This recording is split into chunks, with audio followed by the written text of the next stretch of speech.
ఉన్న బంగారాన్ని విడిపించి ఆ రోజు ఆన్లైన్ రేటుకే మేము కొంటాం. Sharma gold company.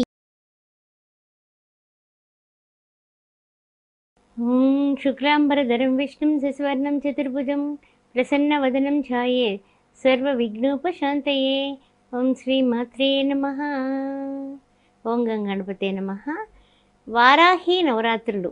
వారాహి నవరాత్రుల్లో ఉండేటటువంటి విశిష్టత ఏంటి? ఈ వారాహి నవరాత్రులు ఎవరు చేయాలి, ఎందుకు చేయాలి, అసలు ఈ వారాహి మాత అంటే ఎవరు? క్రిందటి సంవత్సరం నేను చేసిన విధి విధానంలో నాకు కలిగినటువంటి లాభాలు, నా స్వానుభవం ఏమిటి, ఇంకా కొంతమందికి మనకు తెలిసిన వాళ్ళకి భక్తులకి కలిగినటువంటి విశేషాలు ఏమిటి, వీటిలన్నిటితో పాటు అసలు ఈ పూజ ఎవరు చేసుకోవచ్చు, ఎలా చేసుకోవాలి, ఇంట్లో చేసుకోవచ్చా లేదా, దానికి అర్హతలు ఏమైనా ఉన్నాయా, ఏ బట్టలు ధరించాలి, లేకపోతే ఏ పూలతో పూజ చేయాలి, ఇలాంటివన్నీ కూడా మనకి చాలా వరకు రకరకాల వీడియోల ద్వారా అందరూ కూడా రకరకాలుగా చెప్పేటటువంటి వీడియోల ద్వారా వాళ్ళ ఆలోచనలు పరిపరి విధాలుగా వాళ్ళు ఇలా చెప్పారు, వీళ్ళు అలా చెప్పారని పరిగెడుతూ ఉన్నాయి. ఆలోచనలన్నింటినీ ఒక కొలిక్కి వచ్చి నేను చేసినటువంటి పూజ ఎలా విధంగా చేశాను అన్నది ఇప్పుడు ఒక్కసారి మీకు చెప్తాను. ఇదిగో మా ఇంట్లో నా దగ్గర ఉన్నది కూడా ఈ వారాహి మాత క్రిందటి సంవత్సరం నేను చేసుకున్నటువంటి పూజ. ఈ యొక్క అమ్మవారికి, ఈ అమ్మవారినే నేను పూజించాను. ఇంట్లో శ్రీచక్రం ఉంది. శ్రీచక్రపురమందు స్థిరమైన శ్రీలలిత పసిడి పాదాలకు నీరాజనం అన్నట్లుగా అమ్మవారిని వారాహీదేవిని నేను భక్తి శ్రద్ధలతో పూజించడం జరిగింది.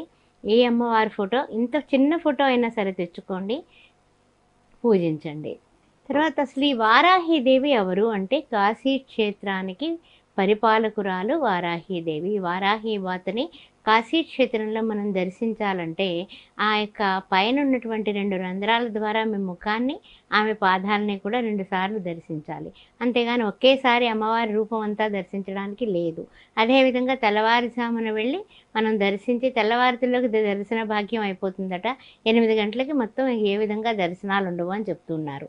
అందువలన మనం తెల్లవారుజామున వెళ్ళి వారాహి మాతని దర్శించవచ్చు కాశీపట్నంలో.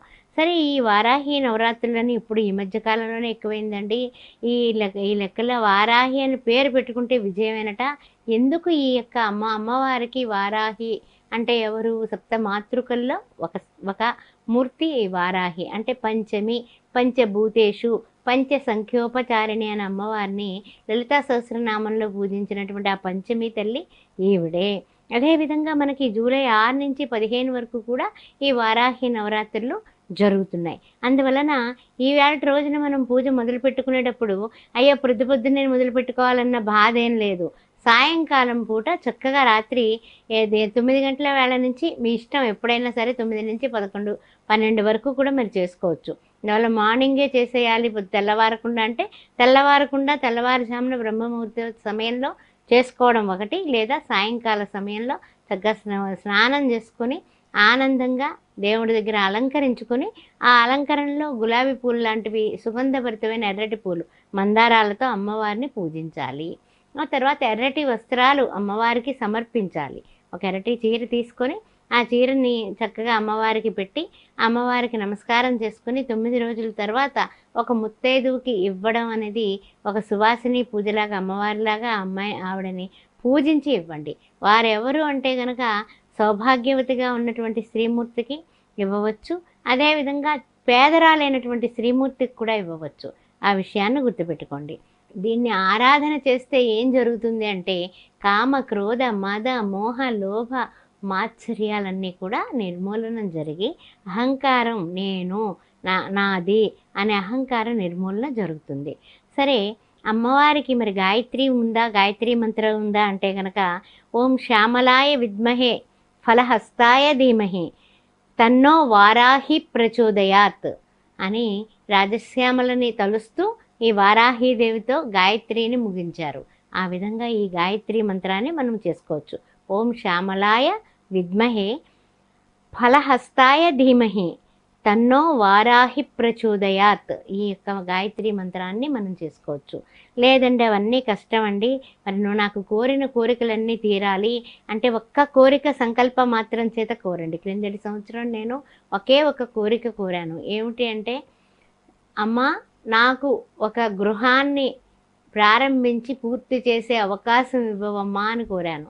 నేను పూర్వీకులు ఇచ్చినటువంటి స్థలంలో ఒక గృహాన్ని కట్టుకొని ఒక గృహాన్ని ఆ శంకుస్థాపన చేసే భాగ్యాన్ని ఇవ్వమ్మా అని కోరుకున్నాను.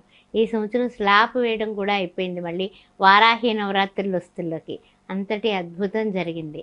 ఇంకొక మన తెలిసినటువంటి వాళ్ళల్లోనే ఒక అమ్మాయి వచ్చి అడిగింది, కోర్టు వ్యవహారాల్లో చిక్కుకున్నాను ఆంటీ, ఏం చేయమంటారంటే, ఇప్పుడు నేను వారాహి నవరాత్రులు చేస్తున్నానమ్మా, అందుకని మీరు ఒక్కటే అనుకోండి, ఓం హైం హ్రీం వారాహియై నమః.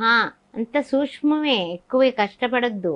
ఎందుకంటే కనుక 12 నామాలు ఉన్నాయి. ఆ 12 నామాలు కూడా మనం చెప్పుకోవచ్చు. లేదా సింపుల్గా మనకి అద్భుతమైనటువంటి ఫలితం వచ్చేది ఏమిటంటే హైం శ్రీం వారాహిదేవియే నమః. ఇది చేసుకుని 108 సార్లు రోజు కూడా కాస్త కుంకుమ, కాస్త ఎర్రటి పూలతోటి అమ్మవారిని పూజిస్తే అమ్మవారు తప్పనిసరిగా మన ఇంట్లో ఉన్నటువంటి చికాకులే కాకుండా కోర్టు వ్యవహారాల్లో కూడా గెలుపు వచ్చి ఆ అమ్మాయి ఈ రోజున కోర్టు వ్యవహారాల నుంచి బయటకు వచ్చానని, వారాహి దేవతను మళ్ళీ మేము పూజ చేయడానికి ఏ విధంగా చేసుకోవాలి, ఇంకాస్త బాగా చేసుకుందాం అనుకుంటున్నాను ఈ సంవత్సరం అని చెప్పడం జరిగింది.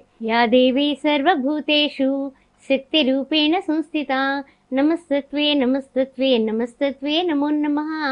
యా దేవి సర్వభూతేషు లక్ష్మీ రూపేణ సంస్థిత నమస్తత్వే నమస్తత్వే నమస్తత్వే నమో నమః.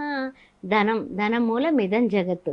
ధనం లేదు, ఎలాగా నాకు ధన లాభం కలగాలి, నేను పెట్టినటువంటి విషయాలన్నిటిలోని కూడా ఒక మంచి పరిస్థితికి నేను వెళ్ళాలి అని అనుకున్నట్లయితే గనక ఒకానొక సందర్భంలో ఈ యొక్క వారాహిదేవి పూజ మనం చేసుకునేటప్పుడు ఏదైతే కావాలో ఒక్క కోరికే కోరండి. ఎర్రటి పూలతో 108 సార్లు వారాహిదేవి నమః అని చేసుకున్నా, లేకపోతే కనుక మనకి ఏమిటంటే కనుక ఒక 12 నామాలు ఉన్నాయి. ఆ 12 నామాలు కూడా చెప్పుకుందాం.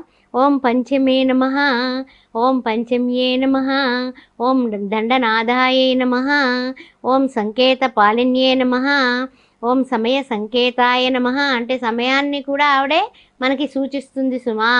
అదేవిధంగా సమయేశ్వర్యే నమః, ఓం వారాహి దేవ్యే నమః, ఓం వార్తాళే నమః, ఓం పోత్రిణే నమః, ఓం మహాసేనానే నమః, ఓం అగ్నచక్రేశ్వరే నమః, ఓం అరిగ్నే నమః. ఇవి 12 నామాలు వచ్చాయి. మళ్ళీ ఒక్కసారి 12 నామాలు వరుసగా చెప్పుకుందాం. ఓం పంచమే నమః, ఓం దండనాథాయ నమః, ఓం సంకేతాయ నమః, ఓం సమయేశ్వర్యే నమః, ఓం సమయ సంకేతాయ నమః, ఓం వారాహి దేవ్యే నమః, ఓం పోత్రిణే నమః, ఓం శివాయ నమః, ఓం శివాయ నమః, ఓం వార్తాళీ నమః, ఓం మహాసేనానీ నమః, ఓం అగ్నచక్రవళే నమః, ఓం అగ్నచక్రవళే నమః, ఓం అరిగ్నే నమః. ఈ యొక్క 12 నామాలు కూడా అమ్మో ఇలా చదవకూడదట, అలా చదవకూడదట, కోపం వస్తుందంట, ఆవిడకి ఏం నైవేద్యం పెట్టాలి, ఏమో ఆవిడ ఉగ్ర రూపిణట, ఏం లేదండి. ఒకటే గుర్తుపెట్టుకోండి, యద్భావం తద్భవతి. మన మనస్సే మనకి అన్ని విధాల సాక్షి. అమ్మా అని పిలవగానే అమ్మాని చేతులు చాచి అర్థించి మీరు పూజించండి. ఓం వారాహి దేవ్యే నమః, ఓం హైం హ్రీం అనుకోండి, ఓం హైం గ్లౌం వారాహి దేవ్యే నమః అని అనుకోండి. తప్పనిసరిగా అమ్మవారు అమృతాన్ని మీ మీదకి కలలో కనిపించి మరీ వర్షిస్తుంది. ఆ విషయం గుర్తుపెట్టుకోండి. అనుష్ఠానం తర్వాత ఏమిటంటే కనుక కొంచెం ఉపాసన, ఆరాధన చాలా నిష్టగా ఉండాలి. ఆ ఇంట్లో ఏమీ నాన్ వెజ్ వండకూడదు. ఆ తర్వాత వీళ్ళందరూ కూడా కింద పడుకోవాలి. ఆ తర్వాత చాలా మడిగా ఉండాలి. ఇవన్నీ గృహస్థులకి అంత సాధ్యం కాదు. అందువలన అంట్లుంటాయి, ముట్లుంటాయి, అన్నీ ఉంటాయి. కాబట్టి మీరు ఏం చేస్తారంటే కనుక చక్కగా సాయంకాలం పూట కంఠస్నానం ఆడవాళ్ళు చేసుకుని వారాహిదేవిని సాయంకాలం ఎలాగ దీపం పెట్టుకుంటాం కదా, ఆవు నేతితో దీపాలు 5 ఒత్తుల దీపం పెట్టుకొని చక్కగా సింపుల్గా కుంకుమ పెట్టుకొని గులాబీ పూలు కానీ మందారాల పువ్వులు కానీ ఎర్రటి పూలు పెట్టుకొని చక్కగా వారాహిదేవిని ఆరాధించండి. అమ్మవారికి ఎంతో ఇష్టమైనటువంటి పాయసాన్న ప్రియాసక్త, బెల్లవన్నం అంటే ఇష్టం, పాయసాన్నం అంటే ఇష్టం.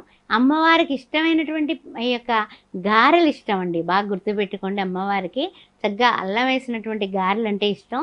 గారెలు నివేదిస్తూ ఉండండి మధ్య మధ్యలో. అంటే 9 రోజులు చేస్తే ఎక్కువ శాతం గారెలు నివేదించండి, అప్పుడప్పుడు పరమాన్నం నివేదించండి. ఇలాగ మీరు ఏ విధంగాని కూడా డౌట్ పెట్టుకోకండి. ఒక బౌద్ధాశ్రమంలో ఒక ఆయనకట శ్వేత వరాహం కనపడిందట. ఆ శ్వేత వరాహమే వరాహస్వామే ఈ వారాహీదేవి. అది నిజం. వరాహ పురాణంలో చెప్పినటువంటి ఆ వరాహస్వామే, ఆ శ్రీ మహావిష్ణువే ఈ వారాహీదేవిగా అవతారంగా ఉద్భవించింది సుమా అని మనకి పురాణాలు కూడా చెబుతూ ఉన్నాయి. అందువలన ఇవన్నీ కూడా మీరు గుర్తుపెట్టుకొని హిరణ్యాక్షుడు లాంటి వాళ్ళని సంహరించడానికి వారాహీదేవి శ్వేత వరాహ రూపంలో వచ్చినటువంటి ఈ తల్లి అమ్మవారు కరుణామయి కాబట్టి మనం కరుణామయిగానే మనం పూజిద్దాం. మనం భీకరమైనటువంటి వామాచార పద్ధతిలో మనం పూజలు ఏమి చేయట్లేదు. మనం ప్రశాంతమైన చిత్తంతో ప్రేమపూర్వకంగా మా అమ్మ వచ్చింది, మా అమ్మని కూర్చోబెట్టుకోవాలి అని పంచ సంఖ్యోపచారిణి కాబట్టి 5 రకాలుగా ఓం శ్రీ వారాహీదేవ్యే నమః అని కుంకుమ సమర్పించండి. ఓం వారాహీదేవ్యే నమః అని గౌరీమాతగా ఆ యొక్క పసుపుని సమర్పించండి. హిరణ్య వర్ణాం హరిణిం సువర్ణ రజస్రజాం చంద్రాం హిరణ్మయీం లక్ష్మీం జాతవేదో మవావహ అని శ్రీ మహాలక్ష్మీదేవిలాగా ఆవిడ్ని తలవండి. మీ ఇంట్లో ధనానికి కొద్దు ఉండదు, ఇంట్లో దెబ్బలాట్లు ఉండవు. ప్రశాంతత అయినటువంటి చిత్తంతో వారాహీదేవిని పూజించండి, తరించండి. అంతేగాని ఎవరికి నాకు హిరణ్యాక్షుడు అన్నట్ట నాకు చావే రాకూడదని ఆఖరికి వరాహ అవతారంలో ఈ వారాహీదేవి ఆయన్ని చంపింది, వధించింది అని ఒక కథ కూడా మనకి ఉంది. అందువల్ల గణపతి ముని కూడా ఈ వారాహీదేవిని శ్వేత వరాహంగా కూడా ఆయన అందుకని ఇప్పుడు కూడా అంటూ ఉంటారు కదా, శ్వేత వరాహ కల్పే అని మనకు చెప్పుకుంటాం కదా. మనకి చెప్పుకునే సంకల్పంలో కలియుగే ప్రథమ పాదే జంబుద్వీపే శ్వేత వరాహ కల్పే, అవన్నీ కూడా ఈ యొక్క శ్వేత వారాహీదేవి యొక్క మనం పనిముట్లం. అంటే ఏమిటి, ఆవిడ నుంచి ఆవిడ యొక్క ఆవిడ యొక్క శరీరం నుంచి ఉద్భవించినటువంటి స్త్రీమూర్తులం మనం. మన అమ్మ మనల్ని ఎప్పుడు కూడా శపించదు. భయపడకండి, బాధపడకండి, చాలా సంతోషంగా వారాహీదేవిని పూజించండి. ఉద్యోగం లేని వాళ్ళకి ఉద్యోగం, ధనం లేని వాళ్ళకి ధనం, అప్పుల బాధ ఉన్న వాళ్ళకి అప్పుల బాధలు తీరిపోవడం. ఇలా వారాహీదేవి పూజ ఎవరైతే చేస్తారో నిజాయితీగా, నిదానంగా, ప్రేమపూర్వకంగా మీరు చేసే పూజ 100% కూడా అక్కడ మనసు పెట్టి చేయండి. మన ఏవో మనుష్యానాం కారణం బంధమోక్షయోహో. అందువల్ల ఈ విధంగా చేసినట్లయితే ప్రతిరోజు 108 సార్లు ఏం చెప్పుకోవాలి మనము అనుకునేది ఏమిటంటే చెప్పిన ఒకటే గుర్తుపెట్టుకోండి, బెల్లం పదార్థంతో బెల్లం ముక్కన్నా సరే నివేదన చేయండి, అంతకన్నా ఇంకేం కావాలి. ఓం హ్రీం వారాహీదేవ్యే నమః. మట్టి పాత్రలో మనం అన్నం వండి లేకపోతే బెల్లం పానకం ఆవిడకి దాహానికి ఇచ్చినట్లయితే మట్టి వస్తున్నాయి కదా చిన్న చిన్నవి కుండలు, ఆ మట్టి కుండలో అది మట్టి పాత్రలో బెల్లం అన్నం నివేదన చేయండి చాలు. ఇంకా మొత్తం మన ఇల్లంతా కూడా ప్రశాంతంగా, ఆనందంగా, ఆయురారోగ్యాలతో, అష్టైశ్వర్యాలతో, సత్సంతానంతో వెలిసిల్ల విధంగా చేసేటటువంటి ఈ వారాహీదేవిని పూజించండి, తరించండి, ఆనందించండి. ఓం శ్రీ వారాహీదేవ్యే నమః. శ్రీమాత్రే నమః.